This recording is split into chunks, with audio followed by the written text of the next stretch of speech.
One more shot. We'll skip the replay. We'll try the challenge. Recharge. We lost. We win! Hey! All right. And then after that, it's just crushing through. So actually, I am losing to Lilith because my bullet setup is meant for a Roger. So if I actually switch back to something like that, I should win. Yeah. See, isn't that funny? Right? I don't know.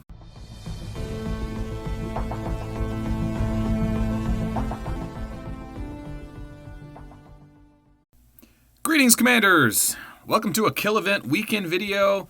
We got an update last night for the kill event. Nothing too crazy. We were hoping for the second year anniversary of the game, but we didn't get it.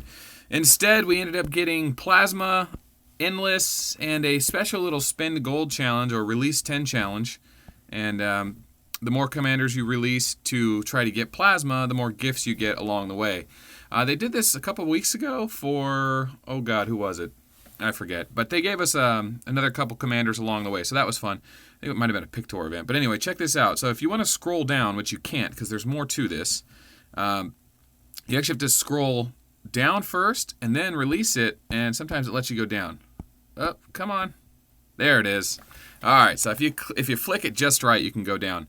So in this one, along the ways, every time you release 10, it counts for one commander each. So 10 release 10s get you a guaranteed plasma. Finally, right? How many people complained about during the release 10 events not getting the commander at all? Well, now you know for sure if you do 10 release 10s, which with a 10% chance, if you don't get the plasma by luck, you're guaranteed to get them by just a gift. So that's nice. They finally got rid of that rough gambling aspect because a lot of people would save their gold for special commanders and get screwed. So that's cool. If you go for 200, so if you want to take plasma to S-Class, you got to release quite a few times, up to 300,000 to 400,000 gold of release 10s. But along the way, you get more gifts, so that's nice. They're giving you, not to mention the commanders you get to S-Class along the way, you also get Echo and Robin at 300. Robin is a cool commander. I have a video on Robin. He's in the Disabler class. He's kind of between Sensei and Lilith. A little different than the way Lilith plays, maybe a little more offensive than Lilith, but he doesn't have an answer to any commander better than Lilith does. He's just a great infantry disable commander. He's cool. I like him. Hard to main him in the current meta, but as time goes on, I think Robin will have more value compared to most infantry commanders. So I wanted to make this video to show you guys the endless quest and where we're at with that. And then I wanted to show you what I've been up to. So I've been doing those. I was doing those Titan videos, or the what do we call them, the Legendary Hallows videos with the 3 new legendary gears, and we realized real quickly that you really don't need Valkyrie or Armor of the Tyrant. You know, the Black Knight chest piece and the headpieces are so easy to get that HP on the headpiece is great for, like, you know, boss Rogers, but not Dodger Rogers. And he's good for, like, boss commanders, but not a lot of the majority of players don't have boss commanders. So the new gears really only help people that the mainstream of people helped with the new gear. Titan is what really everyone wanted. And not only that, you can carry 2 at a time, so you'd craft 2, 2 per commander you wanted to use it on. So long story short, you need a high roll on Titan, and I have a really bad luck of Titan rolls, so I'm still trying to get a decent Titan. But the limiting factor is pure crystals. Now, granted, you need a lot of thunders and energy stones, so you got to farm those thunders and energy stones. And in those videos, I talked about how to farm them. But I am building my thunder army, so I have 7 there, and I have 7 Shaledrias there. And I probably won't build any more Armor of the Tyrants, but I have been using mop-up tokens and farming every day to get items to craft during the mobilization event weekend. Now, I've already done my events for the day, but during the mobilization event throughout the weekend, you get to do quests that say, like, release commanders or gain a S-Class or B-Class or A-Class commander. And during this event, you can release 10 to get plasma, but also satisfy the quest, so that's nice. And then it also has you in the mobilization quest to craft items, so craft legendary items or craft epic items. So that's the best time to craft these things. There's no rush to craft your Shaledrias throughout the week, but look at that stockpile. That is a hell of a stockpile. Look at that. What was that, 25? I don't even have enough thunders. Here, let's buy 9 more of those, and I'm going to just pop off and craft a few of those just to show you how I do it, just to kind of give people's perspective that you don't just be, you have your way of doing it. There's a very efficient way of doing it, which is just letting the timer go down. Or if you have the speed ups, you can gold push it, right? So that's what I'll do. Watch this. So 500,000. So, oh yeah, here's the other thing. I have a ton of resources on me right now from throughout the week. I need to bank those on our guild bank. I haven't made a guild politics video or guild features video, but usually one person becomes the promoted guild bank. They're the person that every time you send overflow or you have overflow resources in the red, you just send them all to that person, and either they keep a tab or you keep a tab, and the guild keeps 5 or 10%. When your resources are red like this on the side, you actually, as long as the resources are red on top and the resources are red on the side, you are still gaining resources per second. I haven't made a video on red resources. I think Suave did. And if you guys don't follow Suave's Arc of War channel, please do. I'll put it in the description below. He's got a new video coming up this week to celebrate a milestone he hit, so more on that to come. I look forward to that. He's going to do something legendary. That's a hint. That's all I can say. But anyway, those resources, I need to burn through those and then dump them off to the guild bank. So that's why I want to do this real quick. Normally I'd wait for tomorrow's mobilization event, but I literally have like 70 legendaries I can craft. I'll have more than enough. And one more thing I want to point out. People aren't building legendary items as fast as you might be, or as fast as you think they are. So even though I don't craft Valkyries anymore, I've noticed that people are buying Thalamus 6s for these Gift of the Valkyries. Thalamus 6s you can sell all day at 40 to 50,000 melange. Now, 1,000 melange is worth 34 gold. When you do the buy one, get one melange, I think it's 34 gold. Oh, God. Anyway, I did the math. Long story short is, I better redo that math before I say that on a live video. It's, let's see, if it's 34, so 50,000 divided by buy one, get one. I don't know. I'm not going to do it on stream. I should have written it down. Anyway, long story short, if you can always sell an item for 35,000 melange or higher, and you don't have to necessarily buy all the materials, you can still buy, 6,000 worth and still make money. Anything that sells for over 35,000 melange is worth it. Because one day, maybe not today, one day you will buy one, get one melange. And in the meantime, you may as well be selling items to keep stockpiling melange so that you can get level 20 ships. You notice all my ships are level 20 except for Armageddon. I'll get Armageddon there one day, guys. During an Armageddon event, someone pointed out to me that's a pet peeve of my ships. It's the only one that's not level 20, but I'll get there. But it takes 8.49 million melange to take a ship to level 20, and you need a lot of melange. So that's what you do. You craft those, and you got to spend the gold to get the recipe, right? You got 10 recipes, or one recipe for Thalamus Booster 6, but they sell great. They're only 100 parts, and they just take 6 hours. So you can ask for help and just wait it out if you want, but I just do like this. Double 3 hours, or a 3 and 2 1 hours, or something like that.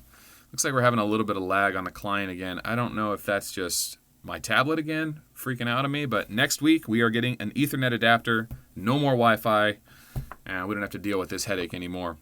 But yeah, so I've been just running mop-ups and stockpiling missile launcher 2s and the exoskeleton 2s so that when the time comes I can just start popping out legendary gear.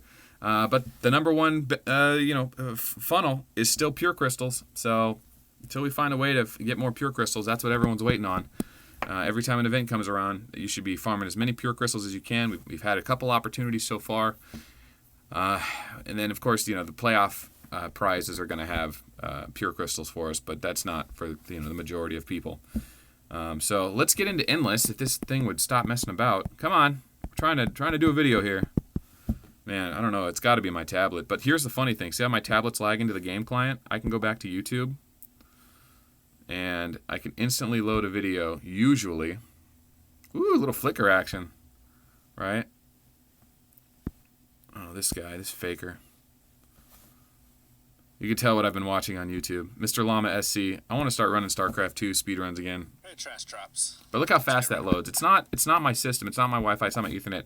It is the game client and the server. So by the time I come back, it reloads the game and it resets it. But I don't know. If anyone knows, if anyone's a network expert, I've tried running a dynamic IP. I've tried running a static IP. It doesn't seem to have any effect. It just seems to be the server in Hong Kong and my tablet. I don't know what it is. But my phone and my other devices, my computer, everything else, the Wi-Fi on this works fine. It's really strange. So anyway, all right. So let's get into Endless here to finish this video off. I have done the Endless trick. I have a video, one of my original videos. If you want to go back and look at that, maybe I'll link it at the end of this video.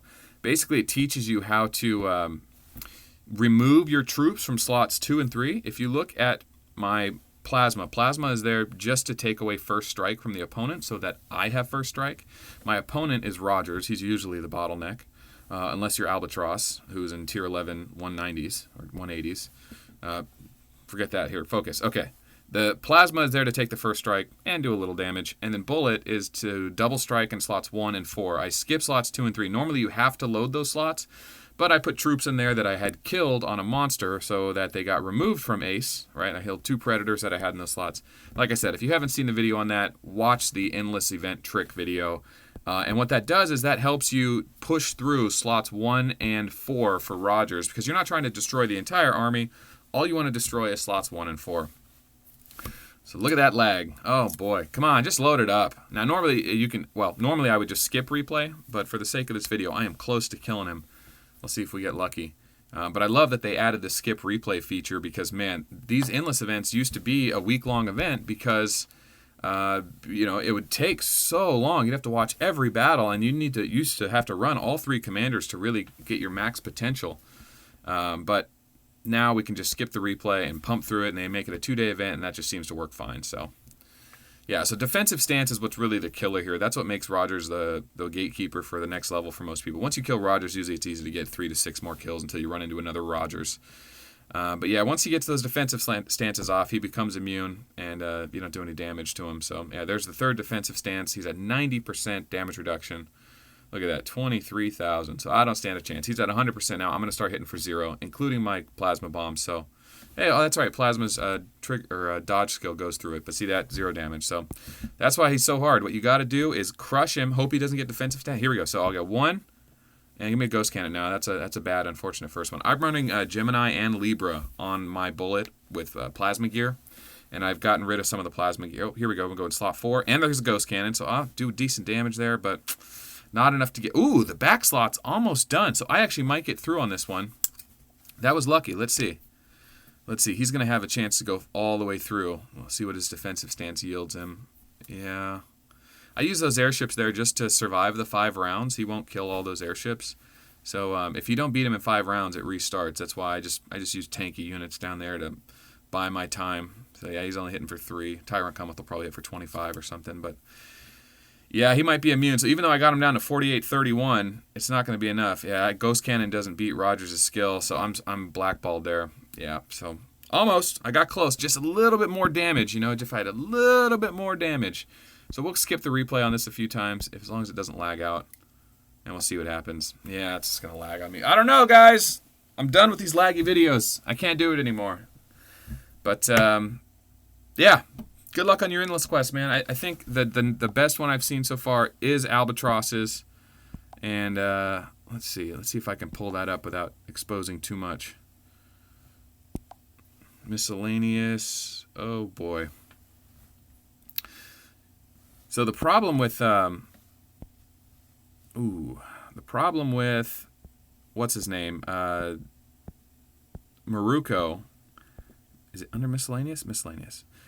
With the Maruko commander is he has sneak attack. It's a 20% ignore tear suppression skill. He's in the tear suppression family. Like Ghost Cannon, it hits really hard. It just half as often to trigger, so people don't use Maruko instead of Bullet. He's good, and with this current endless setup, he's a force to be reckoned with. Now it is tier 11. You can strength and weaken past them, but sneak attack and Ghost Cannon ignores strength and weakened effect. There are some accuracy effects that still come into play, but you know, it doesn't seem to matter for him at that level anyway. Any second now. Come on. Come on. This is worth it. If it wasn't worth it, I wouldn't be wasting our time here. Should we just guess, see if that's the one? Nope, that's not it. Chinese memes, guys. Gotta have your Chinese meme game up if you're on WeChat. Where is it? I know I put it. Stop it. Stop it. Where is it? Come on, come on, come on. Did I already pass it? Someone might have already seen it and they're just watching this video going, how long is this idiot gonna take to find it? Miscellaneous images. Ah, there it is. Alright, compliments of Albatross. 4,400 tier 11 per slot. 190. So you have to use walkers against him. You don't have a choice. You can't overpower him. Maybe with airships. Maybe with airships. He does have some strengthened weakened. But, yeah, that's the end of Endless at the moment. And, well, that's the furthest we've ever seen. Has anyone seen further than that? I'd love to see it. I'm sure there's some heavy hitters out there. 66 from GBD, Vera from CHB, ALD's boss. I'm sure some of them have gone further. We haven't seen the proof. I'd like to see the proof. So we'll give this Endless one more shot. We'll skip the replay. We'll try the challenge. Recharge. We lost. We win! Hey! All right. And then after that, it's just crushing through. So actually, I am losing to Lilith because my bullet setup is meant for a Roger. So if I actually switch back to something like that, I should win. Yeah. See, isn't that funny? Right? I don't know. But anyway, that's what I do to get through all these guys. I hope it helps you guys. Good luck on your Endless. If you do have any more information about what comes after 190, or if I missed anything, put it in the comments below. The live streams continue next week. We aren't going to be changing that up. Hit the bell icon under this video if you want to be notified when the streams go live. We do them for about an hour and a half to 2 hours. That's all I can manage. And yeah, so that's coming. Be on the lookout for Suave's new video. I'll put that in the description below as well. And we'll have this lag just in this video for us. So thanks for watching. We'll see you on the next one. Bye-bye.